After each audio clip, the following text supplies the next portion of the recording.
All right. Hello, Compass participants. We are so happy that you're here with us today as we examine and explore Michonne's Emotional Empowerment Workshop.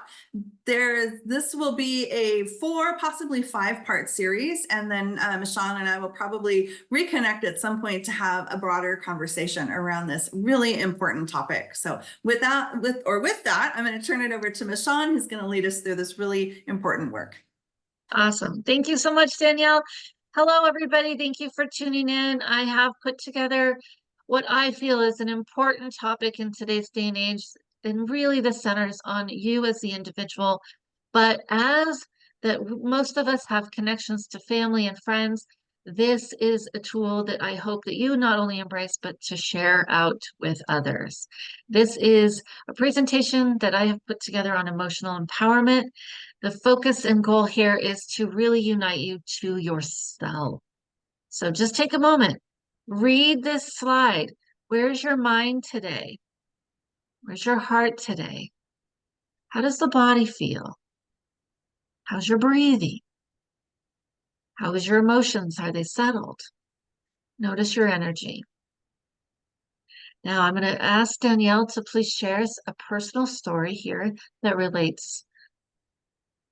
Okay. Well, my energy is kind of off the charts high today, but so that's where I'm at. But an important part of everything that I do in my work is centered around a little story that gets us in that mind emotional space of being present at all times. And so we'll try and build this in as often as we can. This is from my book called Focused Moments, and we'll spend a little bit more time on that later. But this particular story is from the School of Life, and it's the Cologne Cathedral. When our work feels interminable, as it often does, we should turn our thoughts to the Cologne Cathedral for strength and patience. Construction began in 1248, but paused in 1473 when funds ran out. It started again in 1842, finishing in the year 1880, 632 years after things kicked off.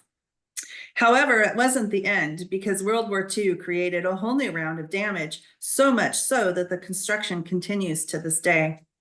Only in 2007, the cathedral acquired a new stained glass window by Gerhard Richter, which is especially gratifying, is that the cathedral is extremely beautiful and will be sublime when finished. The best things tend to take a lot of time.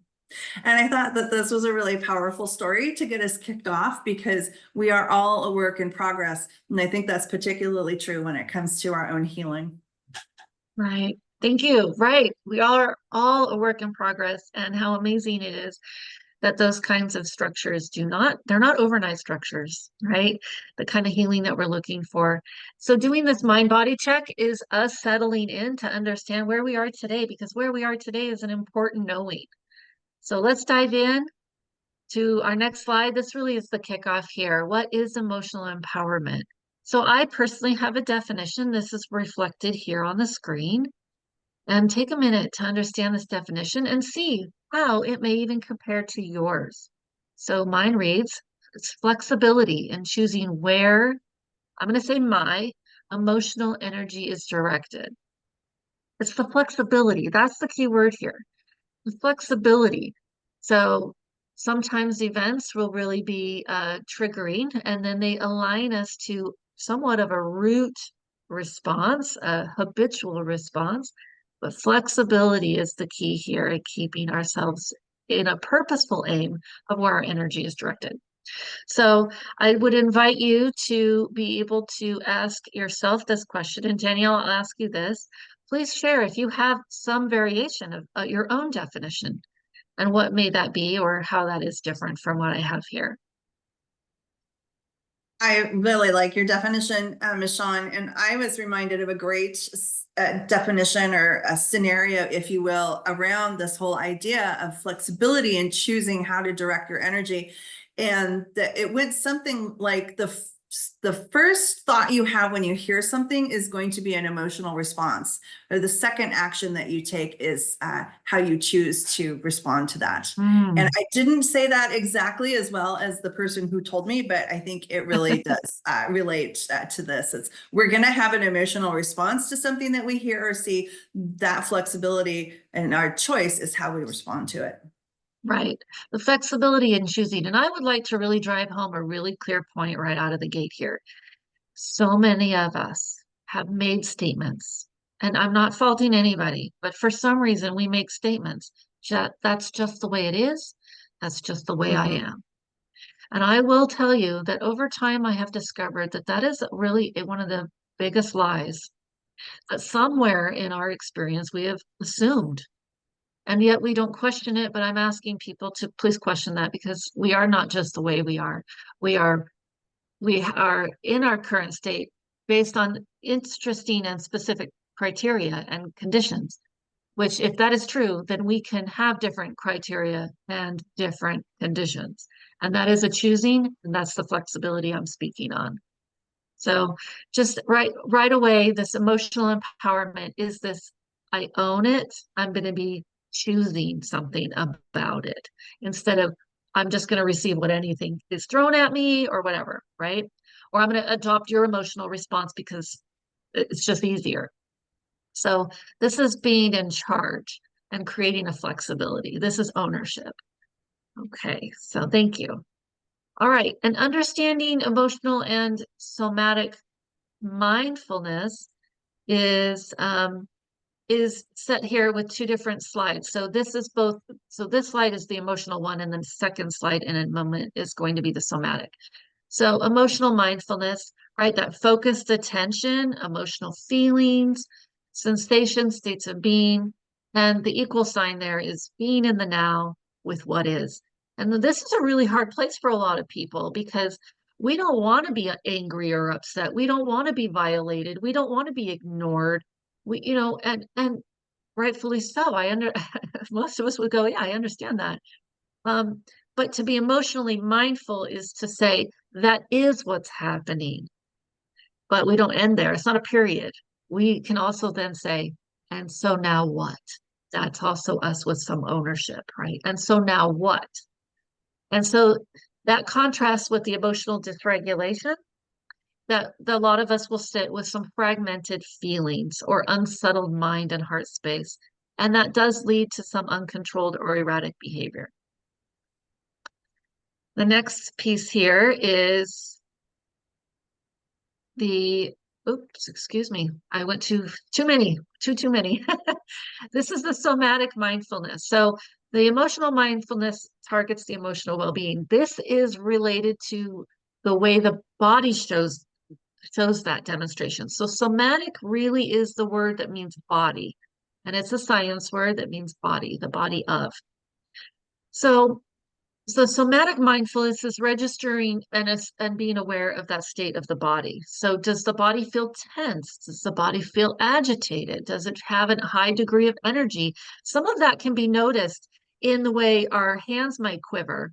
If you've ever been asked to give somewhat of a public speaking part, you may find that your legs feel wobbly or your knees knock, right? This idea, right?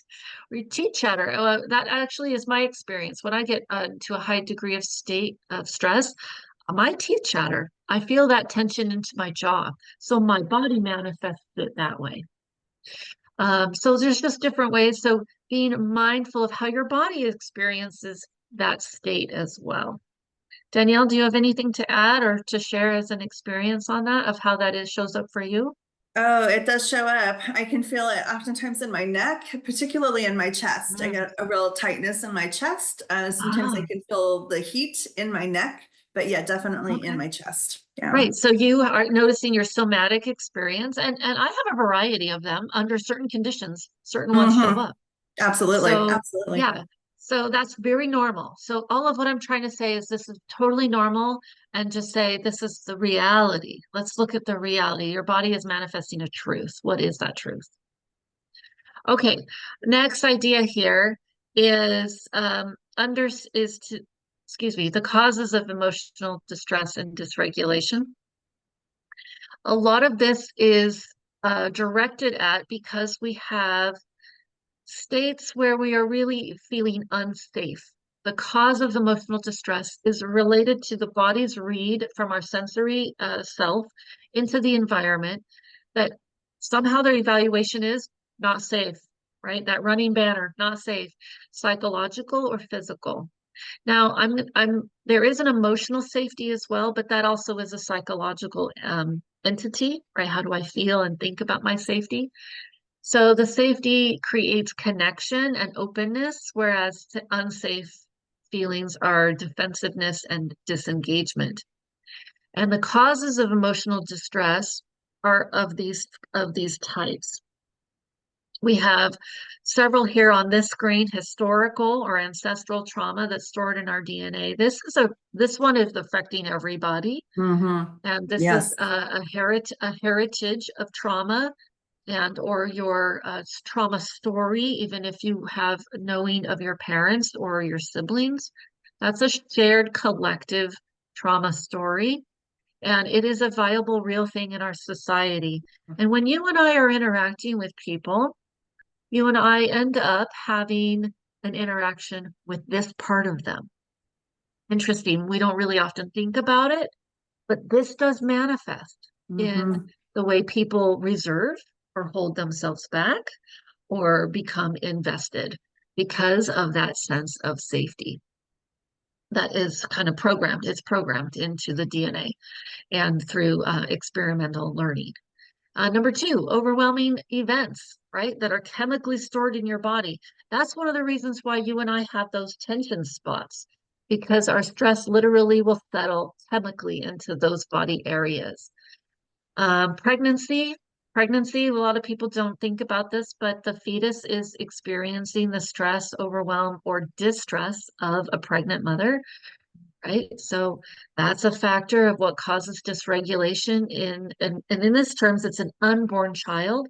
But once they're born, then their nervous system has been built with that um, chemical formula of stress, and then they manifest that.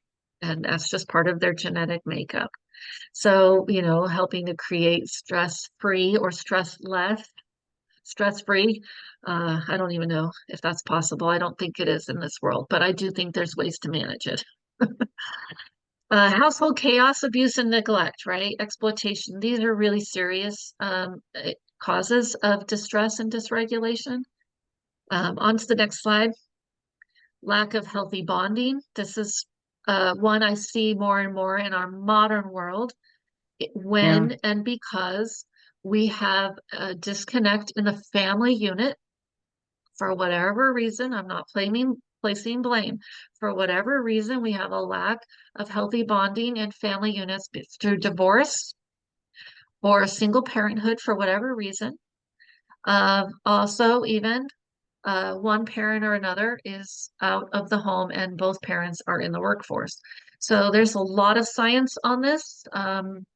I'm not trying to make anybody mad, but the science is there proving that that is a cause for a lot of emotional distress and dysregulation. There it is.